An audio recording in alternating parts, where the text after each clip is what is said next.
On November 23rd, 1963, John F. Kennedy was assassinated.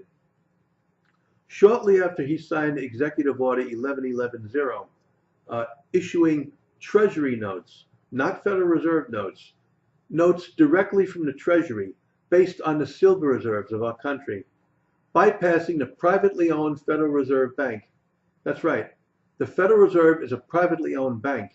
It is no more federal than Federal Express or the Federal Ammunition Company. Now, they didn't want to be put out of business because the silver certificates would have put the Federal Reserve out of business in 2 or 3 years. It would have gradually replaced the Federal Reserve notes. So they had President Kennedy assassinated. That's right.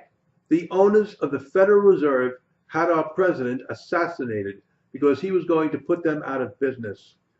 Now, murdering him right out in the open like that sent a clear message. If you disobey us, we will kill you, and we will get away with it, no matter how many people see it. Oh, and by the way, in the days following the assassination, about 24 witnesses mysteriously died. Eyewitnesses. They just died. I don't know, car accidents, suicides, freak accident, drowning in the tub. Amazing, isn't it? So that's who killed John F. Kennedy. The owners of the Federal Reserve Bank, not the lone gunman. He was just a patsy, just like he said, shortly before they had Jack Ruby pop him in the guts a few times with a .38. Oh, and John F. Kennedy also made a speech at Columbia University a short time before that as well, talking about a conspiracy to rob us of our freedoms, and soon incredible technologies will be released, like the ability to travel vast distances in a blink of an eye. Yeah, suppressed technology. He intended to release all of that. They also murdered his brother Robert because he would have gotten the presidency soon after. He would have been elected.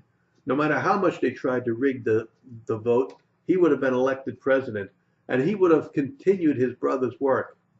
So they just had Sirhan stand up and shoot blindly. He was hypnotized. But Robert F. Kennedy's real assassin was hidden up in the ceiling, shooting at him with a silenced .22 rifle. Pop, pop, pop. Nice, huh?